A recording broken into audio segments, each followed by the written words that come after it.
ತಮಿಳುನಾಡಿನ ಯಡಿಯೂರಪ್ಪ ಆಗ್ತಾರ ಅಣ್ಣಾಮಲೈ. ಅಣ್ಣಾಮಲೈಯವರು ಸಾಕಷ್ಟು ಅಭಿವೃದ್ಧಿ ಕೆಲಸಗಳನ್ನು ಅವರನ್ನು ತೊಡಗಿಸಿಕೊಂಡಿದ್ದಾರೆ. ಅಣ್ಣಾಮಲೈಯವರು ಮೊದಲು ಕರ್ನಾಟಕದಲ್ಲಿ IPS ಅಧಿಕಾರಿಯಾಗಿದ್ದರು. ಈಗ ಅದನ್ನು ರಿಸೈನ್ ಮಾಡಿ ತಮಿಳುನಾಡಿನಲ್ಲಿ ಸಕ್ರಿಯ ರಾಜಕಾರಣಿಯಾಗಿ ತೊಡಗಿದ್ದಾರೆ. ಅಷ್ಟೇ ಅಲ್ಲ, ಅವರು ತಮಿಳುನಾಡು BJPಯ ಅಧ್ಯಕ್ಷರಾಗಿಯೂ ಕೂಡ ಇದ್ದಾರೆ. ಅಷ್ಟೇ ಅಲ್ಲ, ಇತ್ತೀಚೆಗೆ ಅವರು ಸೋಷಿಯಲ್ ಮೀಡಿಯಾದಲ್ಲಿ ತಮಿಳುನಾಡಿನ ಮಟ್ಟಿಗೆ ಸಾಕಷ್ಟು ಜನಪ್ರಿಯರಾಗಿದ್ದಾರೆ ಅಂತಾನೆ ಹೇಳಬಹುದು.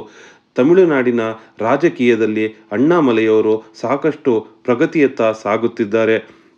ಇತ್ತೀಚೆಗೆ ತಾನೇ ಅಲ್ಲಿನ ಚಿತ್ರನಟ ವಿಜಯ್ ಅವರು ಕೂಡ ಹೊಸದೊಂದು ಪಕ್ಷವನ್ನು ಘೋಷಿಸಿದ್ದಾರೆ. ಹಾಗಾಗಿ ನಾವು ಅಣ್ಣಾಮಲೈ ವರ್ಸಸ್ ವಿಜಯ್ ಅವರನ್ನು ನೋಡಬಹುದು ತಮಿಳುನಾಡಿನಲ್ಲಿ. ಯಾಕೆಂದರೆ ಇತ್ತೀಚೆಗೆ DMK ಸಾಕಷ್ಟು ಡಿಫ್ರೇಮ್ ಆಗ್ತಾ ಇತ್ತು. ಅವರ ಹೇಳಿಕೆಗಳು ಸಾಕಷ್ಟು ಟ್ರೋಲ್ಗಳಿಗೆ ಕಾರಣವಾಗ್ತಾ ಇತ್ತು. ನೋಡಬೇಕು ಅವರು ಇನ್ಮುಂದೆ ಹೇಗೆ ಇದನ್ನು ಬ್ಯಾಲೆನ್ಸ್ ಮಾಡ್ತಾರೆ ಅಂತ. ಯಾಕಂದರೆ ಅವರಿಗೆ ಇಷ್ಟು ದಿನ ಅಣ್ಣಾಮಲೈ ಅವರು ಒಂದು ಕಡೆಯಿಂದ ಟಾರ್ಗೆಟ್ ಮಾಡ್ತಾಯಿದ್ರು. ಈಗ ಅದಕ್ಕೆ ಹೊಸ ಸೇರ್ಪಡೆ ವಿಜಯ್ ಅವರು ಅಂತ ಹೇಳ್ಬೋದು. ವಿಜಯ್ ಅವರು ಅಲ್ಲಿ ಸಾಕಷ್ಟು ಅಭಿಮಾನಿಗಳನ್ನು ಹೊಂದಿದ್ದಾರೆ. ಚಲನಚಿತ್ರದ ಮಟ್ಟಿಗೆ ಅವರು ತಮಿಳುನಾಡಿನ ಸೂಪರ್ ಸ್ಟಾರ್ ಅಂದರೆ ತಪ್ಪಾಗಲಾರದು. ಸೊ ನೋಡಬೇಕು ಹೇಗೆ ಅಂತ. ನಾನು ಯಾಕೆ ಅಣ್ಣಾಮಲೈ ಅವರು ತಮಿಳುನಾಡಿನ ಯಡಿಯೂರಪ್ಪ ಆಗ್ತಾರ ಅಂತ ಕೇಳಿದೆ ಅಂದರೆ, ನಾವು ನೋಡಿದ್ದೇವೆ ಕರ್ನಾಟಕದಲ್ಲಿ ಯಡಿಯೂರಪ್ಪನವರು ಅಂದರೆ ಒಂದೆರಡು ಸೀಟ್ಗಳಿಂದ ಸ್ಟಾರ್ಟ್ ಮಾಡಿದಂಥ ಯಡಿಯೂರಪ್ಪನವರು ತಂಡವನ್ನು 30ಕ್ಕೆ ಕರ್ಕೊಂಬರ್ತಾಯಿದ್ರು. ನಾನು ನನ್ನ ಬಾಲ್ಯದ ದಿನಗಳಲ್ಲಿ ಕೇಳಿದ್ದೇನೆ, ಯಡಿಯೂರಪ್ಪ ಅವರು ಸಾಕಷ್ಟು ಏನಂದರೆ ಪಾದಯಾತ್ರೆಗಳನ್ನು ಮಾಡ್ತಾಯಿದ್ರು. ಯಡಿಯೂರಿನಿಂದ ಬೆಂಗಳೂರಿಗೆ, ತುಮಕೂರಿಗೆ, ಹಾಗೆ ಪಾದಯಾತ್ರೆಗಳನ್ನು ಮಾಡಿ ಸಾಕಷ್ಟು ಪಾದಯಾತ್ರೆಗಳ ಮೂಲಕ ಕರ್ನಾಟಕದಲ್ಲಿ BJPಯನ್ನು ಬೆಳೆಸಿದವರು ಯಡಿಯೂರಪ್ಪ, ಈಶ್ವರಪ್ಪ, ಅನಂತಕುಮಾರ್ ಅವರು.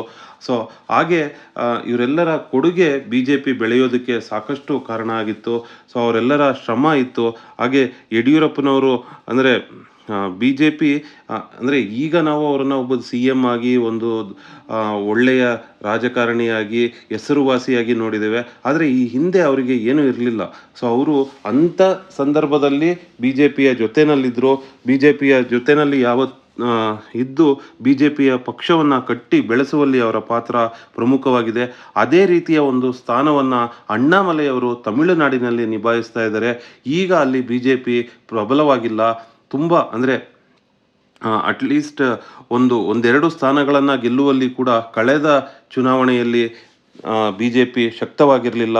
ಅಂತಹ BJPಗೆ ಜಾಯಿನ್ ಮಾಡಿದಂಥ ಅಣ್ಣಾಮಲೈಯವರು ಈಗ ಅಲ್ಲಿ BJPಯನ್ನು ಸ್ವಲ್ಪ ಪ್ರಭಾವಶಾಲಿಯಾಗಿ ಬೆಳೆಸ್ತಾ ಬರ್ತಾ ಇದ್ದಾರೆ. ಯಾಕಂದರೆ ನಾವು ತಮಿಳುನಾಡಿನಲ್ಲಿ AIADMK ಮತ್ತು DMK ಈ ಎರಡು ಪಕ್ಷಗಳನ್ನು ಹೊರತುಪಡಿಸಿದರೆ ಬೇರೆ ಯಾವ ಪಕ್ಷವೂ ಅಷ್ಟೊಂದು, ಈವನ್ ಕಾಂಗ್ರೆಸ್ ಅವರು ಕೂಡ ಅಲ್ಲಿ ಅವರಿಗೆ P. ಚಿದಂಬರಂ ಅಂತ ಬಲಿಷ್ಠ ನಾಯಕರಿದ್ದರೂ ಕೂಡ ಅವರು ಯಾವುದಾದ್ರೂ ಒಂದು ಪಕ್ಷದ ಜೊತೆ ಅಲಯನ್ಸಲ್ಲೇ ಇರ್ತಾರೆ.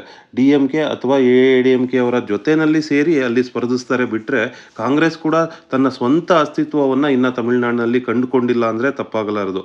ಅಂತಹ ಒಂದು ಸಂದರ್ಭದಲ್ಲಿ ಈಗ BJP AIADMK ಅವರ ಜೊತೆಯಲ್ಲಿ ಅಲಯನ್ಸ್ನಲ್ಲಿ ಕೂಡ ಇದ್ದ. ಅದನ್ನು ನಿಜಕ್ಕೂ ಆ ಒಂದು ಧೈರ್ಯ ಇದೆಯಲ್ಲ ಅಣ್ಣಾಮಲೈ ಅವರಿಗೆ, AIADMKಯನ್ನು ಬಿಟ್ಟು ನಾವು ಸ್ವತಂತ್ರವಾಗಿ ಸ್ಪರ್ಧಿಸಿ ಗೆಲ್ತೀವಿ ಅನ್ನೋ ಒಂದು ಹುಮ್ಮಸ್ನಲ್ಲಿ ಇದ್ದಾರೆ ಅಣ್ಣಾಮಲೈ ಅವರು. ಅವರ ಕಾನ್ಫಿಡೆನ್ಸ್ ಲೆವೆಲನ್ನು ಮೆಚ್ಚಬೇಕಾಗತ್ತೆ. ಅವರ ಸಾಧನೆಗಳು ದಿನದಿಂದ ದಿನಕ್ಕೆ ಹೆಚ್ಚುತ್ತಾನೆ ಹೋಗ್ತಾ ಇದೆ. ಅವರು ಸಾಕಷ್ಟು ಅಂದರೆ ಅಲ್ಲಿ ಕೇವಲ ಒಂದು ವಿರೋಧ ಪಕ್ಷವಾಗಿ ಕೂಡ ಅಂದರೆ ಅಲ್ಲಿ ಅವರಿಗೆ ಸೀಟ್ ಇಲ್ಲದೇ ಇದ್ದರೂ ಕೂಡ ಅಣ್ಣಾಮಲೈ ಅವರು ಆಡಳಿತ ಪಕ್ಷದವನ್ನು ದಿನ ಟೀಕಿಸ್ತಾ ಇರ್ತಾರೆ. ಅವರು ಮಾಡೋವಂಥ ಒಂದು ಯಾವುದೇ ತಪ್ಪು ಕೆಲಸ ಇದ್ದರೂ ಅದನ್ನು ಇಮಿಡಿಯೇಟಾಗಿ ಅಲ್ಲಿ ಬೆರಳು ಮಾಡ್ತಾರೆ. ಹಾಗೆ ಅದನ್ನು ಆ ತಪ್ಪು ಕೆಲಸಗಳನ್ನು ಟಾರ್ಗೆಟ್ ಮಾಡಿ ಅದನ್ನು ಆಡಳಿತ ಪಕ್ಷ ತಿದ್ದುಕೊಳ್ಳುವಂತೆ ಮಾಡಿದಂಥ ಸಾಕಷ್ಟು ಉದಾಹರಣೆಗಳು ಇದೆ. ಈ ರೀತಿಯ ಒಂದು ಸಮಯದಲ್ಲಿ ಅಂದರೆ ತಮಿಳುನಾಡಿಗೆ ಅಣ್ಣಾಮಲೈ ಅವರು ಒಂದು ಅಧಿಕೃತ ವಿರೋಧ ಪಕ್ಷವಾಗಿ ಕಾರ್ಯನಿರ್ವಹಿಸ್ತಾ ಇದ್ದಾರೆ. ಅಲ್ಲಿನ ಜನತೆಗೆ ಒಳ್ಳೆಯದನ್ನು ಬಯಸ್ತಾ ಇದ್ದಾರೆ. ಹಾಗಾಗಿ ನಾವು ನೋಡಬೇಕು, ಈ ಹಿಂದೆ ಕೂಡ ಅವರು IPS ಆಗಿದ್ದಾಗ ಸಾಕಷ್ಟು ಕರ್ನಾಟಕದಲ್ಲಿ ಕೂಡ ಕಾಂಟ್ರವರ್ಸಿಗೆ ಕಾರಣ ಆಗಿದ್ದರು. ಒಂದಷ್ಟು ಅಭಿಮಾನಿಗಳನ್ನು ಸಂಪಾದನೆ ಮಾಡಿದರು. ಈಗ ಅವರು ತಮಿಳುನಾಡಿನಲ್ಲಿ ಮಾಡ್ತಾ ಇರುವಂಥ ಕ್ರಾಂತಿ ಅವರಿಗೆ ತಮಿಳುನಾಡಿನ CM ಪಟ್ಟವನ್ನು ದಕ್ಕಿಸಿಕೊಡುತ್ತಾ, ತಮಿಳುನಾಡಿನ CM ಆಗ್ತಾರಾ ಅಣ್ಣಾಮಲೈ ಅವರು ಅನ್ನೋದು ಬಹುದೊಡ್ಡ ಪ್ರಶ್ನೆಯಾಗಿದೆ. ಇದಕ್ಕೆ ಕಾಲವೇ ಉತ್ತರ ಹೇಳಬೇಕು.